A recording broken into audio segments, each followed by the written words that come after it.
There are certain types of homes to avoid buying right now because they will cost you so much money to maintain, will get outdated extremely quickly, and will cost you an arm and a leg trying to sell down the road. Now, the good thing is that these types of homes are easily avoidable. There's an easy way to identify each and every one. And that's exactly what we're covering today. I'm going to share with you what those types of homes are. I'm going to share with you why to avoid those types of homes, and also give you a pro tip on how to avoid them. Now, the first type of home to avoid is the one that has all of the bedrooms upstairs. Listen, those types of homes tend to stay on the market longer and also tend to sell for less because those types of homes tend to have a limited buyer pool. Not every single person wants to go upstairs or downstairs every single day. In fact, there's some individuals that can't. So those types of homes that have all of the bedrooms upstairs are automatically discarded. So when you're looking for homes that have 2 stories, look for homes that have at least 1 bedroom, ideally 2, but at least have 1 bedroom downstairs. Take me as an example. Whenever I was looking for my first home, I was looking for 2 bedrooms downstairs, one for me because I didn't want to go upstairs and downstairs every single day, but also another bedroom for when my parents came to visit. And that was 10 years ago. Now more than ever, we're seeing this time and time again with the individuals that are buying not just for their personal needs, but also for their parents. Because at the end of the day, we have an aging population and a lot of those individuals are looking to move in with their kids. The second type of home to avoid is the one that has over-personalized features. Listen, there's nothing wrong with making your home to your taste, to your desires. But just realize if you over-personalize, you are affecting your home's value. Not everybody's going to appreciate those bunk beds that are built into the wall. Now let's take this to the extreme. Let's take this to the Extreme Makeover Home Edition. This perfectly summarizes, if taken to the extreme, what can happen with your home. Hopefully you remember that show where the concept was very, very simple, where the producers of that show would find a deserving family that they could do a home renovation on. Now that gesture is fantastic, totally admirable. However, what ended up happening in most of these situations was that the personalization and customization was just done to such an extreme that when those families either could not afford that home or they could very well afford that home but wanted to sell it later on, it was very, very challenging to do so. And that over personalization is what you want to avoid doing to your home, especially if you're looking to sell in the very near future. So whenever you're looking for a home, it's okay to forego that over personalized, over customized home because it just doesn't pay off in the end. Now, for just meeting, my name is Jaime Resendez. Welcome to DFW Homeowner, where you'll find real estate information that no one else is sharing with you. And the third type of home to avoid is the poorly rehabbed home, because one would think that a rehab that was just done on this home was done the right way. But unfortunately, the reality is that's not the case. Most of these flips are done by first-time investors because they saw it be done on HGTV and absolutely needed to try it for themselves, which unfortunately means that they were working with contractors that typically would give them the lowest cost option. Or even worse, they got so into it that they wanted to do the rehab themselves. So in many cases, these rehabs that you go into suffer from poor craftsmanship. Now, you're not going to get 100% certainty that whatever was rehabbed was done absolutely perfect. However, something that is going to help you identify if this particular home has at least a shot of being done right is check on the investor's track record. Is this their first rehab? Ask questions from the listing agent. Also, it's well within your right to ask if permits were pulled for a particular rehab that was done. Now, the fourth type of home to avoid is a home that's in a high noise zone. This means a home that's next to freeways, to airports, to railroads.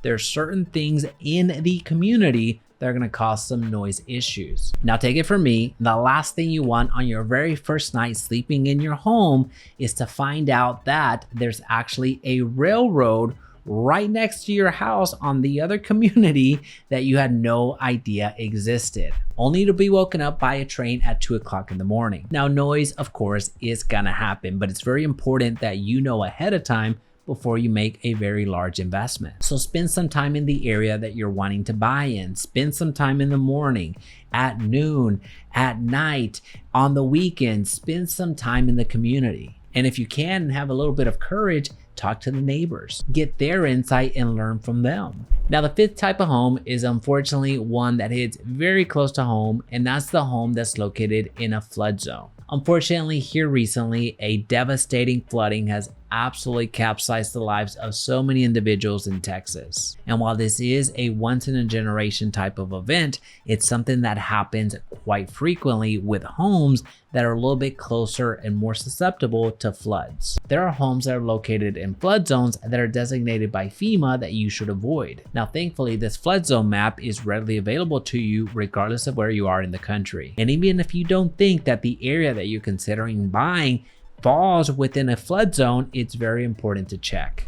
Another type of home to avoid buying is one that has major repairs due soon. Now you may be thinking, well, Jaime, it's impossible to know the future. How am I gonna know when the repairs are coming due in the future? Well, you're right, it's impossible to know the future, but there are signs. If you're buying a house that's 20 years old with the original HVAC unit, well, that's a sign that HVAC unit is on its last legs. It doesn't matter how well maintained it was. Same thing with the water heater. If you know that the water heater is 10 years old, chances are it's on its way out very soon. By the way, had I taken my own advice in this particular item, I would have saved myself $1,800 because after a month of me closing on this very house that I'm in right now, I had to replace mine. Now here again, there were clues. That particular water heater had 12 years under its belt. Now here again, I'm not suggesting that you're going to predict the repairs in the future.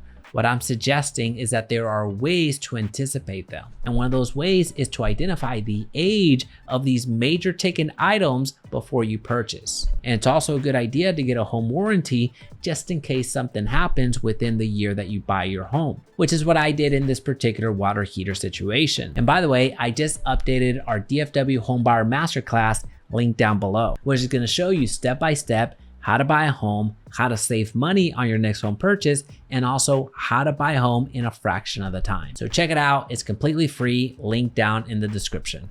And the seventh type of home to avoid is a home that's located in a problematic lot or uneven terrain that makes it very hard to use the entire area. There are certain lots that are just going to cost you money. And one of the most common ways that lots can cost you money is by them creating drainage issues where water tends to pond, in worst case, if it tends to pond next to the foundation. Now, something else that becomes a bit problematic and oftentimes it really isn't identifiable until you see the survey of the lot is the easements. Because you see, whenever you buy a home, there's oftentimes easements on the property. And one of the most common examples is a utility easement. Well, let's say the electricity company has the right of way on your property. So if you build anything on top of that easement, they have the full authority to tear it down. So if you build a shed or a pergola or something else that is not necessarily the house itself, well, it has a good likelihood of getting torn down if the utility company actually needs that particular space. So be on the lookout and ask for that survey as quickly as possible, because you may think that you're buying 1/4 of an acre only to realize that you can't really use or maximize all of it like you intended.